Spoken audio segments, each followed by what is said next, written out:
is the biggest movie phenomenon of all time. Expecto Patronum! For the last decade, it has mesmerized audiences the world over and defined a movie-going generation. Let's finish this the way we started. Together. In the summer of 2011, stars and fans alike descended on London to celebrate the release of the last Potter film. Farewells were said to heroes, and the climactic conclusion to the Potter saga was revealed. Now, we look back on this epic series, from the first enchanting glimpse of Hogwarts in the Philosopher's Stone to the thrilling final showdown of the Deathly Hallows Part 2. We hear exclusively from the cast and crew who brought these extraordinary stories to life. I'm going to kill you, Harry Potter. I love playing him, actually. We all had to have wanding lessons. You know, they're not perfect. They're a little bit rough around the edges. I wasn't actually entirely quite sure I was going to kind of come out. She just laughed at me. Fantastic. I love them, as you can probably tell. How about your way? So, join us on an epic journey through the most magical movies ever made as we count down the 50 greatest Harry Potter moments of all time.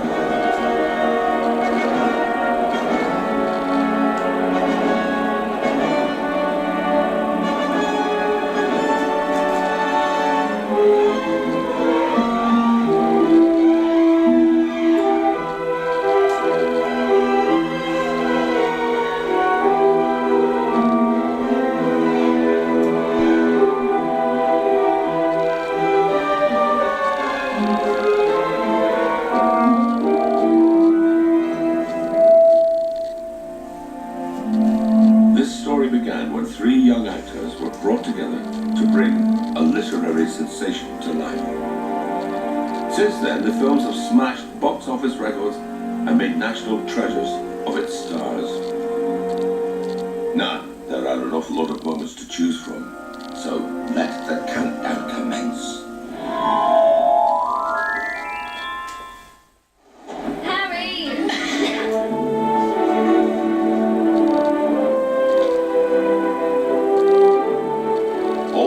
Friendships have to start somewhere, and our first moment is an unforgettable first meeting. Excuse me, do you mind? Everywhere else is full. Not at all. I'm Ron, by the way. Ron Weasley. I'm Harry Potter. Myself and Ron are bonding over sweets and confectionery. That was the kind of the basis for Harry and Ron's relationship in the early days. I remember also it was one of Rupert's favourite scenes to film because he just gorged himself. There's chocolate and peppermint, and there's also spinach, liver and tripe.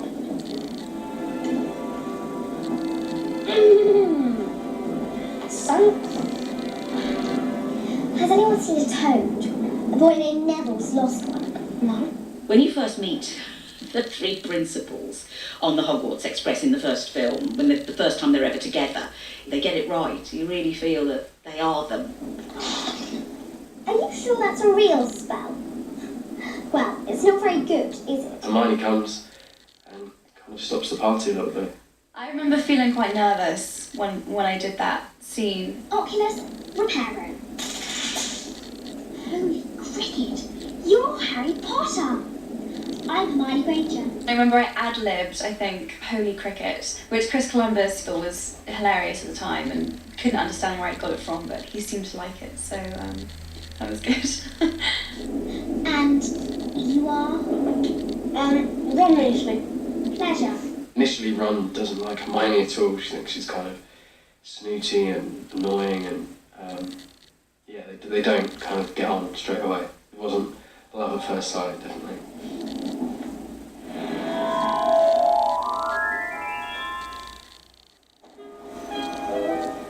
I've never used the visitor's entrance before.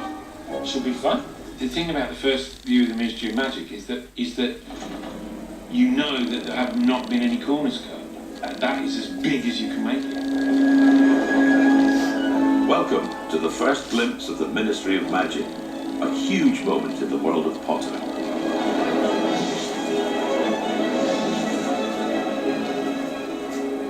I'd spent the whole of the previous day in the Ministry of Magic in my head, and then the next day I walked into the Ministry of Magic, and I was so boring. I kept saying, you don't understand how weird this is, you don't understand how weird this is. I was here yesterday, and now I'm here, I'm really here. You don't understand how weird it is. You know, we get it, we understand. Each one of those tiles was handmade and was painted. It was incredible, incredible detail. And then the statue in the center was designed by the art department, and we built it was sculpted. And again, the detail on that was remarkable. Most film sets that you go on, they built a corner of something. Or even that you're in a big green room and then suddenly it appears on film and you go, oh, I don't remember that. They built the Ministry of Magic. There's an air of foreboding about the Ministry of Magic always. They just got that right. Ron, is that your owl? In the magical world of Potter, the post is delivered by Owl. In this case, Ron receives a particularly angry red letter, known as a howler. Oh no! Look everyone, Weasley's got himself a howler. The boys have been very, very naughty. They'd stolen Daddy's car. So of course they were in trouble, and they were absolutely furious. Ronald Weasley! How dare you steal that car? I am absolutely disgusted! I had to go into a studio and virtually lost my voice at the end of it because I had to scream the whole letter out about 100 times. If you put another toe out of line, we'll bring you straight home! Oh, and Ginny dear, congratulations on making Gryffindor. Your father and I are so proud.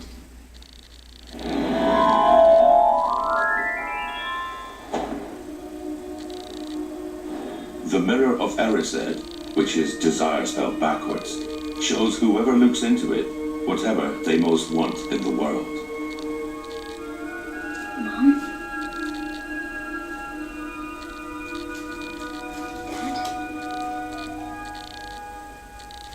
The most vivid memory I have of visiting Leavesden for the first time, and the most poignant memory of all, was walking past the Mirror of Erised, which was standing in a dark corner.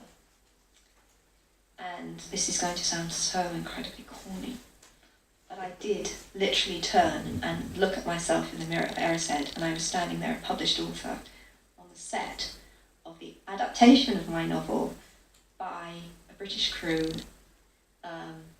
being made in Britain, all of which was very important to me, and you know, that was a shift of real shift of the spine moment.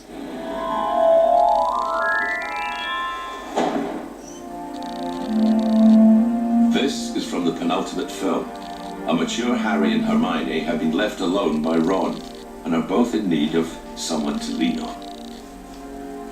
I think Harry's main thought in that scene is trying to cheer her up and do something frivolous and silly. Emma, who's quite competitive, and Dan, who's quite competitive, had this absolutely perfect dance. And I said, well, look guys, that's really amazing, but I don't believe that's your characters doing that. This is going to be a really messy, awkward, slightly geeky dance. And that's what we kind of ended up with. I watched that scene with my girlfriend for the first time. She just laughed at me very, very hard and just thought my dancing was ridiculous. But the most important part of it was the moment at the end.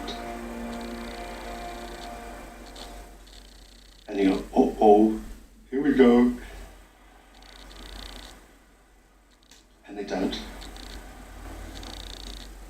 I think something very easily could have happened between the two of them, but she stays true to her heart, and I think how she feels about Ron, and she decides not to. But there's definitely the possibility, and there's definitely that tension in that moment.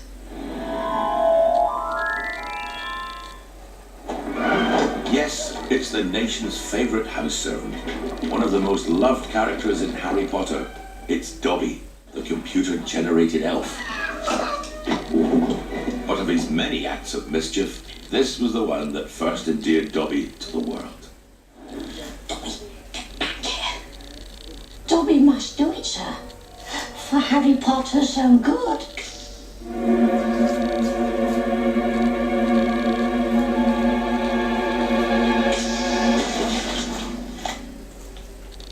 I'm so sorry. The Harry Potter saga has been an absolute global phenomenon, but it's also an extraordinary British success story.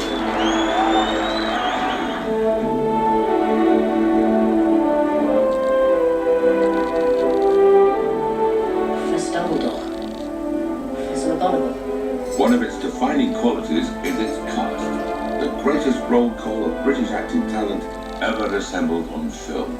I did keep saying, gotta be British, gotta be British, gotta be British. I just felt that some of the best actors in the world here, the books are so inherently British. Why would we not have British actors? And why not? Britain's definitely got talent. Harry Potter.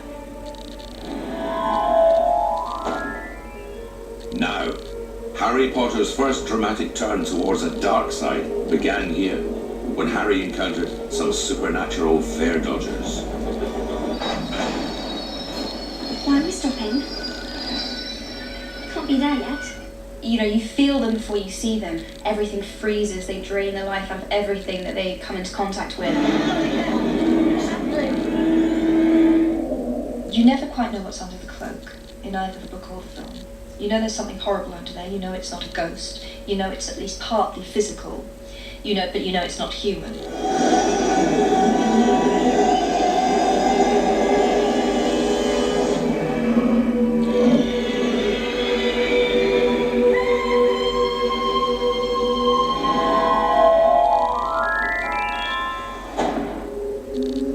When Harry and Ron missed the Hogwarts Express, they nicked themselves a super cool flying car. Well, it's a Ford Anglia. But the car is just a vehicle for one of the most memorable and comic action scenes in all of Potter. Now all we need to do is catch up with the train. We can't be far behind. You hear that? We must be getting close.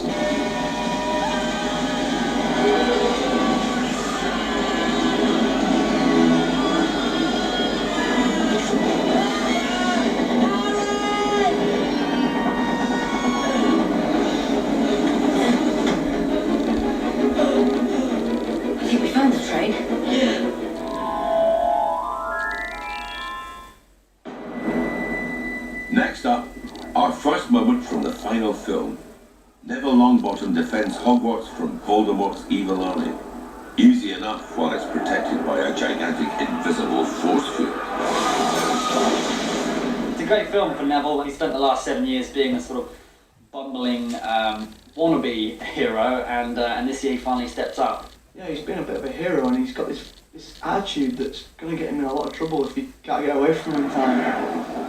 You see him with this sort of army coming at him, and Neville stands strong momentarily. Yeah! He's giving it the big one. You lose army! Suddenly the shield comes down, and that's where the fun starts.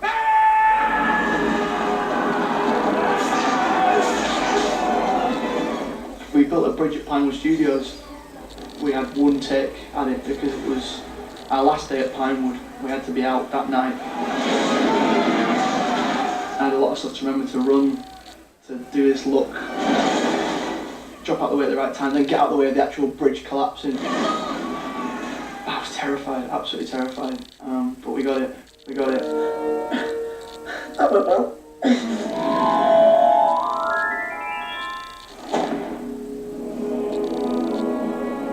Meet Sirius Black, dangerous wizard renegade, and a man who at first appears to have it in for Harry. But Mr. Black has a bright side.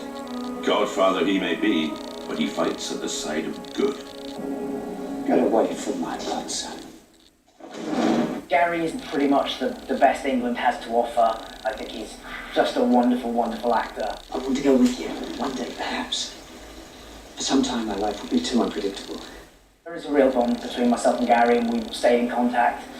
He's given me guidance, both personal and professional, and generally speaking, in the films, my acting is never better than when I'm acting with him. You look so like your father. Except your eyes. You have my mother's eyes.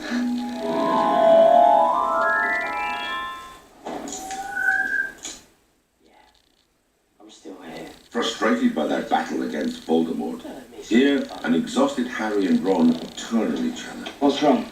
Wrong? Nothing's wrong. Not according to you, anyway. It was very difficult because me and Rupert get on so well and laugh so much that actually to kind of really have to have a go at each other was quite hard. Spit it out. All right, I'll spit it out.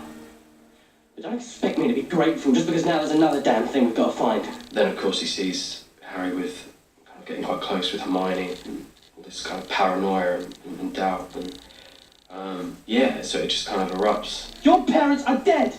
You have no family. Stop! Stop! Let go! Go then! I mean, I remember that day and just thinking, wow, these guys really might hit each other. They really, it was a really intense scene. They did an incredible job. I must ask you not to scream. It might provoke them! Cornish pixies. Freshly caught Cornish pixies. See what you make of them. This scene stands out for setting up one of the most memorable catchphrases from all of Harry Potter. No, not that one. This one. Why is it always me? I mean, he only ever says it once, but the amount of people that have asked me to sign photographs and books and say, can you write Why Is It Always Me?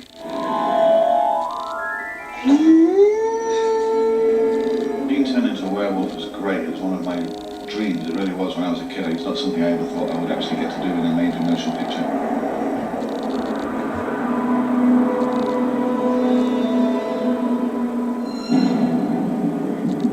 My old friend, you've taken your potion tonight. You know that I truly are English.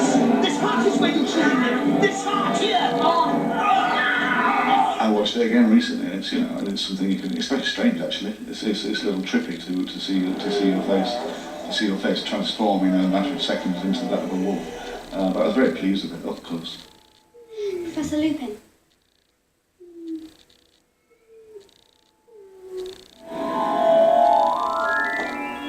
You're a really good teacher, Harry.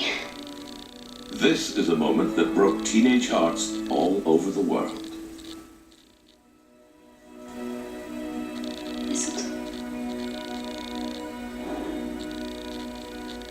Probably full of nargles, though. Why nargles? I have no idea. I remember that all the other kids were outside sort of watching on the monitors, and I think I got the mick taken out of me a little bit.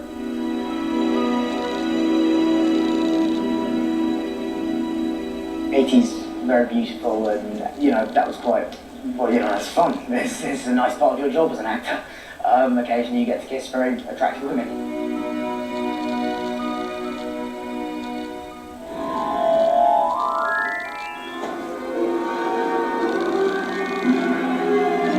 For any Harry Potter fan, this moment is the equivalent of the Big Bang, the point at which the entire Potterverse began. Professor Dumbledore, sir. Professor McGonagall. This boy will be famous. There won't be a child in our world who doesn't know his name. Exactly. Professor McGonagall says there isn't a child in the world who isn't going to know the name of Harry Potter. And, that's very spooky. Guess she couldn't have been